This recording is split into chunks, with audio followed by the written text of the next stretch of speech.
is apropos. As Cuba prepares to receive a sanctioned Russian tanker carrying roughly 700,000 barrels of oil, the White House is insisting the move doesn't mean US policy towards Havana has changed. It comes a day after Donald Trump softened his stance on the months-long blockade of the island, telling reporters he had no problem with relief being delivered to Cuba. Experts say the shipment could produce enough to feed the country's daily demands for 9 or 10 days, as James Vizina reports. It's the first oil shipments to reach Cuba since January. 730,000 barrels of crude delivered by Russia as Moscow vows to send more aid to the island. Considering the desperate situation that Cubans currently find themselves in, we'll continue our work. We cannot remain indifferent. This issue was raised in advance during our contacts with our American counterparts. Hello, everybody. Speaking on Sunday, Donald Trump appeared unconcerned about the delivery, despite US ships stopping oil tankers from reaching Cuba. If a country wants to send some oil into Cuba right now, I have no problem with it. Cuba's finished. They have a bad regime. They have very bad and corrupt leadership. And whether or not they get a boat of oil, it's not going to matter. I'd prefer letting it in, whether it's Russia or anybody else, because the people need heat. It'll take 2 to 3 weeks to process the oil and another to provide the refined product, as the country hopes to reduce its regular power outages. Fuel prices on the island have soared, and some airlines have suspended flights to Havana, threatening the all-important tourism sector. The United Nations has warned that the fuel shortage could push the country into a humanitarian crisis. And in the past days, other countries such as Mexico and China have supplied medical goods as well as food to help Cuba stay afloat. Venezuela had been Cuba's main regional ally and oil supplier, but following the US's arrest of Nicolas Maduro, it's found itself increasingly isolated, with Washington upping the pressure, calling for a change of leadership in the communist-led nation. For more on the situation in Cuba, we're joined by Helen Yaffe, Professor of Latin American Political Economy at the University of Glasgow. Helen, thanks so much for being with us on the programme this evening. Why the change in stance from Donald Trump, and why is this happening now? The White House, of course, saying this ship is being allowed to enter for humanitarian reasons. I mean, I think that there are many international and geopolitical factors behind this. So I think that the Trump administration has faced a lot of criticism internationally for its policy, which basically weaponizes starvation by denying the Cuban people oil. I mean, just listening to Marco Rubio speak today, the hypocrisy was so stark when he's complaining about Iran and the Yemen blocking the free movement of oil, and they're violating the free movement on the seas, while at the same time, since the 29th of January, the United States has threatened that any country sending oil to Cuba, whether it was commercial or a donation, a humanitarian donation, would face heavy tariffs or would be otherwise threatened. And that follows, by the way, the violent kidnapping of Venezuelan oil tankers in December, where they were, the oil tankers were seized, their crews were kidnapped, and the oil was just stolen. So I think that he's faced a lot of criticism. This oil tanker was accompanied by a frigate, a Russian frigate, for part of the journey. So perhaps the appetite for extending the conflict that is already underway was not there. And I think, there's recently been a global convoy of solidarity activists to Cuba who've brought a lot of international attention to the severe impact on ordinary citizens of this oil blockade. So, for example, people are reporting, and they've gone into the hospitals where they've been told by medics that children in the ICU units, in incubators, the panic that they face when the electricity system goes off and there's a lag before the generators kick in and the medical staff have to rush to the incubators and hand pump, the oxygen to keep these poor little babies alive. And I think that, that news is coming out and people are pretty horrified by what the Trump administration is proposing to do to Cuba. And despite the months-long blockade, Donald Trump now saying, he's not bothered that this shipment is going to reach Cuba, but surely it is going to reduce the pressure on authorities there as Trump pursues what he says is regime change on the island.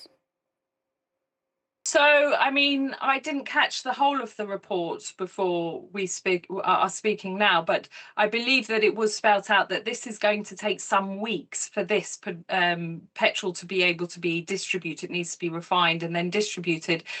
The other thing is that the White House spokesperson came out with a statement after Trump made the comment about allowing this oil tanker to arrive in Cuba and said and confirmed that there hasn't been a change in US policy. The sanctions that were announced on the 29th of January, which were presented with the absolutely absurd pretext that Cuba is a threat to the national security and international and foreign relations of the United States, that hasn't changed, and that this was allowed on a case-by-case basis. So a journalist followed up with a question to say, would other tankers be allowed on humanitarian basis? And the answer was, well, it would be case by case. So, let's just be clear that the oil shipment was by one sovereign nation to another sovereign nation, and it was completely legal. Trump is in utter violation of international law to attempt to, blockade Cuba's access to oil. So the question, I guess, is partly, will other countries, for example, Mexico, will they be able to, or will they be prepared to defy Trump's prohibition, which is a violation of international law, and continue to send oil to Cuba? And the fact that this was a Russian ship, do you think that will have been a major factor in Trump's thinking? Because not intercepting it means he's averting a potential conflict with a Russian vessel in waters not far from the US. I'm sure that this was part of the the calculation. The other thing is that Trump is in a situation where he's having to depend on Russia to cooperate with easing the the supply constraint in terms of global oil. As we know, the war with Iran has blocked 20% of global oil supplies, and Trump is now turning to Russia or turning to other countries and saying they can now purchase Russian oil, but that of course assumes that the Russians will cooperate. So I guess that there are multiple calculations or pieces of this puzzle that they're putting together. I don't claim to speak for the Trump administration, but I don't think that there was any appetite for following up the current war with Iran with another conflict with Russia. There was a ship, I think a couple of weeks ago, by Russia that was on the way to deliver oil in Cuba, and it was, steered away by the US Coast Guard.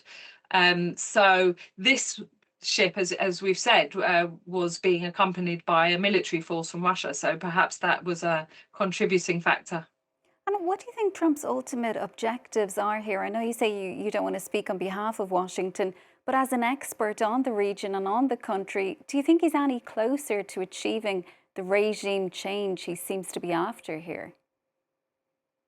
So I think what Trump is doing is kind of unmasking US policy towards Cuba, which has actually been since 1960. And this was recorded in a memorandum by Lester Mallory on the 6th of April, 1960. It's easily available if people want to look it up. It was basically a one-page memo, which said, we recognize that the new revolutionary Cuban government has the support of the majority of the population. So regime change or removing the government is not going to be popular through civil uprising or unrest. So therefore, we have to use economic warfare against Cuba to create, and this is the words that were used, hunger, desperation, and overthrow of government. And more or less, for every US administration since then has followed this dual track policy. So on the one hand, use economic warfare, the US sanctions, the blockade, and other mechanisms to really stunt and obstruct Cuban development and ensure that the country cannot prosper, and at the same time to work very hard to encourage and foster civil unrest. So the United States Congress, this is the overt funds that it approves for what it calls democracy promotion, and the Cubans called regime change programs. They amount to something like 20 million every year. So this is the dual track policy. And I think that what Trump has done is remove the mask and no longer dress it up as a question of, human rights for Cubans. It's very hard to sustain the human rights argument when you're, stopping 11,000 children from getting surgery, when mothers are giving birth, with the light of the medics' phones on their torches on their phones and so on, when water cannot be pumped because the pumping of water relies on electricity. So I think that mask is removed, but I do think that there is a difference between the objective of Trump and the objective of Marco Rubio, the Secretary of State, who is, second generation Cuban, although he's never visited Cuba. And he has built his career with the support, funding, and so on of the right-wing Cuban American sector in Miami, very powerful sector. And he owes his career to them. And they don't want to see anything short of complete system collapse and regime change. They want to see the end of socialism. It's a matter of revenge. It's ideological for them. Whereas Trump, as we know, we found out when he was first a candidate for the US presidency, he has expressed an interest in doing business in Cuba. He registered his own businesses for golf courses back in the 1990s when it was not legal to do so. After the rapprochement with Obama, he said, I'm okay with a deal. So, now he's sort of saying, well, the Cuban state is going to fail on its own. But again, this is another element of the sheer hypocrisy from this administration, where they have suffocated Cuba. They have ensured that the Cubans cannot make transactions in the international financial system. They cannot import machinery or equipment if 10% of the components are made by a US company or a US subsidiary. They have absolutely made basic functioning for any economy almost impossible with Cuba, and then complain that the Cuban system has failed. Well, actually, if you really want to... I'm very sorry, but I'll unfortunately have to cut across you there because we are just out of time. But thanks so much for being with us on the programme. That's Helen Yaffe, Professor of Latin American Political Economy at the University of Glasgow.